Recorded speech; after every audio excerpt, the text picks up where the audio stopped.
one of the things that the fans miss nowadays in football is a thing that Jock Wallace installed in the team.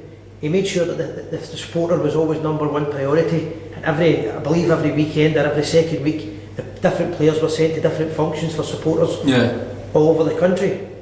Yeah, that's right, it was. Even when I was there, we used to go to different functions, and I remember one time we were in the middle of Glasgow, and they're making a noise and that, and Big Joy, quiet! So everyone was really quiet, and they started singing, streets paved broad and narrow, we're Paul. Next thing they're up the tables and everything. It was absolutely brilliant. And even went to away games.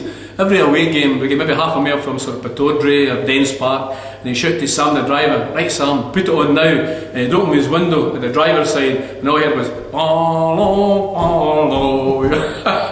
So he got the boys going, and but as he said, if you cut him, it'd be blue blood, you know, he was a Rangers man through and through, and so he was quite a character. And Ian Ferguson once told me that they were going on a surprise tour, and when they got to the venue, they turned out they were in Iraq. Is that true? That's right. We went a few places. I mean, obviously Iraq and Jordan, and but we signed Ian and Cammy Fraser before we went on a world tour. So when we beat Celtic 3-2 on a world tour to Australia, New Zealand, America, and Canada, and it was a great experience. I mean, you meet Rangers fans all over the world, but it was quite a trip because Big Peter McCloy broke a few fingers. Bobby Russell had to go also because of his eye. Big Colin McAdam broke his leg. Bobby Williamson broke his leg, so it was there was a few things happening on the trip. It was maybe a bad experience, but to go around the world with Rangers, and no matter where you go in the world, the Rangers supporters all over, so it was quite a trip. I actually thought you were going to say Colin McAdam had broke his face. You better not tell him that. But you're mentioning some great Rangers players there from a good era. As my boyhood era growing up, Alan McCoist, Davy Cooper. Can you give me your opinion on them as young boys?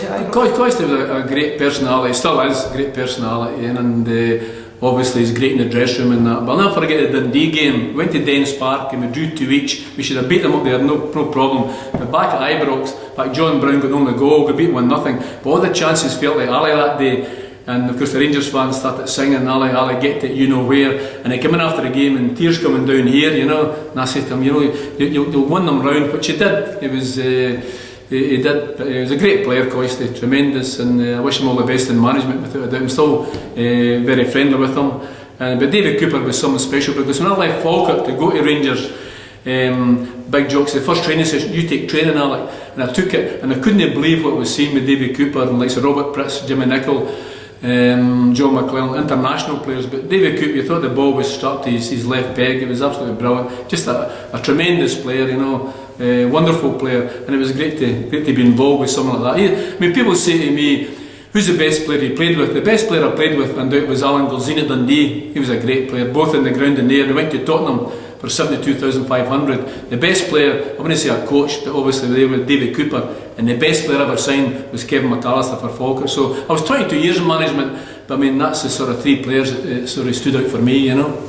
So that was your Rangers time, and that season was quite memorable for you. And as you mentioned, but that season Rangers had signed Ian Ferguson and Cammy Fraser. That's right. Do you feel at the time they should have bought on a few other players, and did you try and buy other players? Well, Jock did. In all honesty, I mean, obviously when we got the sack when Graham Soonest come, but Big Jock spent £600,000 in 3 years. Graham spent 16 million, and that's a big difference. If Jock had that money, you know, we could have probably got a lot of, you know, better quality players, sort of thing. And I can remember we signed the lad Bell from Aberdeen, and he was a good player. 120,000 paid for him, and he's made his debut at Easter Road. And I always mind John Payne said to Jock, any more like him, he says we'll sign him. So he was one good signing, but we could have done with more. There's no question about that. So, because when I was there, the boys were on the same basic. They were 15 grand a year, £300 a week. And when Graham come, his first 2 signings was like say Butch and Woods, England goalkeeper, England captain. And it just, because I remember Big Terry telling me, I had no intention to come to Rangers. I was going to go to Tottenham from Ipswich. And Graham said, well, can I meet you? Meet him in London. He said, well, if I'm going to come to Rangers, I want this, that, this, and that. I said, okay. So money, just, it was no object at that particular time. And a lot of fans are sympathetic towards Jock Wallace at the time. When you look on, basically he was sacked for Rangers, and then Graham Soonest came in. As you mentioned, the money was involved. How do you feel Jock would have done if he'd get that money? I think I've done well, because obviously a lot of contacts. I've been at like in England with Leicester, knew a lot of people, and but at the end of the day, I could be a good manager or a bad manager, but it's all about quality on the park, you know. And obviously Graham brought quality on the park, there's no question about that. But Jock could have did that, and the Rangers fan would have loved it, because that's what they're after. I mean, Rangers deserve to be, like say, at the very top. They're a great club, but it's all about quality players at the end of the day. So that brings me on to the Soonest Era. Obviously the Soonest Era means the end of the Wallace Totten era, unfortunately for yourself. How did that come about? How did Rangers approach you on that, and did you meet Soonest during that time? Well, what happened was Big Jock got the sack on the Monday, and I said before, Jock was tutoring me for his job. He says, Alex, they're going to bring Soonest. So the next morning I was down the stairs in the boot room, and David Holmes phoned me and said, Alex, could you come up and meet Graham Soonest? So I met him in the blue room, and he'll say, Alex, you'll be down just now, could you introduce all the players? So down they come, and right, all the players, Peter McCloy, David Cooper, Robert Pritz, the whole lot, you know. So after that, he went away to Sampdoria for a week, and I looked after things.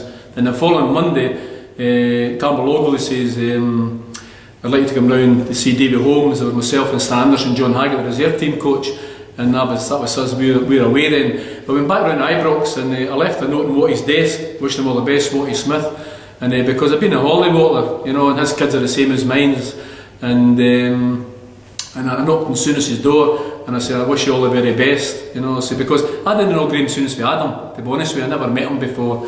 And that's what a manager does, he brings his own men, and it's always the same. But I say he did exceptionally well, there's no question about that. He really did. But I remember when I was at Rangers, when I was there, when I went initially, Big Jock says, Alex, who's the player you liked in that? And one was Bobby Williamson. So he sent Wally Thornton to have a look at him and paid 100,000 for Bobby. So I got Bobby to Rangers.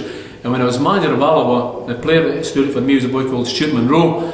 And Big Joe said, come on, we'll go and have a look at him. So I went to see Hamilton versus Alloa at the old Douglas Park. It was Wally Thornton, Big Joe and me, and Stuart was the best man in the park. It was 2 each. He said, going down off of your former chairman 15 grand. And Stuart went to Rangers. He was there for 6 years, 15,000. So he was a good signing. So that was a couple of players that I recommended, you know. So, but see, some of the experiences, I mean, we played the Inter Milan, for example. So when I went across Inter Milan, Big Jock, Jerry McNee and me. So before the game, Jerry's interviewing Beckenbauer, the German manager. After the game, it was Liam Brady, a player with Inter Milan. I went to Streichert, and in Milan there was the agent, Big Jock, Jerry and me. And the agent said, you come with me, Jerry. Round the corner is Karl Sagan Rummenigge. So you say, I've got 3 stars, if you like, you know, in one day. It's a month's work. So that was it. We came back, and he sent me across again, Jock, to have a look at Inter Milan and against Torino and that. So it was, but I say, every week was a big week at Rangers. It was just special, the training, you know, being at Ibrox. It's a special club. So it was a fantastic experience. And just a quick one on that, you mentioned the Milan game. They obviously beat us 3-0, they were quality side. They beat us 3-0 in Milan in the San Siro. They came back to Ibrox, and was it 3-1? 3-1, I used to go to Turnberry Hotel before all the sort of Scottish Cup ties and European ties. We do our training, and Big Jock and me were going to Nails, of course, playing golf and that. The players couldn't play because they're playing the next night, either a Scottish Cup tie or a European tie. But it was a great build up to it, and we scored early. Ian Ferguson got a goal early. We beat them 3-1. And how did we not beat them and knock about that night? A great performance. It was a great performance, you know. It was a tremendous performance. The European nights were a bit special at Rangers. There's no doubt about the atmosphere.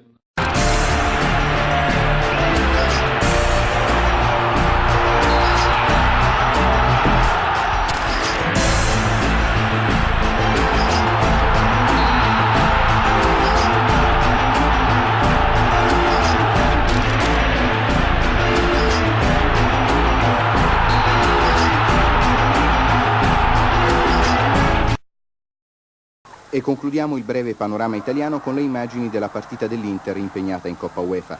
La squadra nerazzurra, dopo aver perso il derby, è stata sconfitta anche in Scozia contro il Glasgow Rangers, ma almeno stavolta resta la grande consolazione di aver superato il turno. Forte del 3-0 dell'andata, l'Inter si è dovuta arrendere di fronte ad una squadra che ha fatto del dinamismo la sua arma in più. Il gol di Altobelli, che ha pareggiato quello firmato da Mitchell, ha permesso ai nerazzurri di giocare senza eccessivi affanni. La doppietta di Ferguson ha poi soltanto intaccato il prestigio dell'Inter, che ricorderà con antipatia la serata scozzese. Intanto domani a Zurigo verrà effettuato il sorteggio relativo al terzo turno della Coppa UEFA. Le partite si giocheranno il 28 novembre e il 12 dicembre, mentre la Coppa dei Campioni e la Coppa delle Coppe, giunte già ai quarti di finale, riprenderanno a marzo.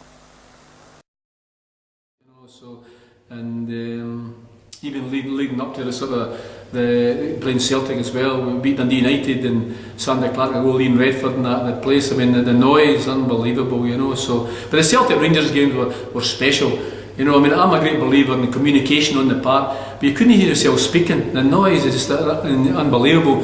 And one game in particular ended up 4 each. I don't know if you remember that big David Simons referee. We're up 4-3, and Murdo McLeod a 25-yarder right past Nicky Walker 4 each, but pouring the rain. But it was absolutely fantastic. The games, you know, they were special. But when you mention that, just something that you often wonder as a fan. The fans are giving it each other, giving it large. Usually the management, right? Well, like, never mind the players on the park.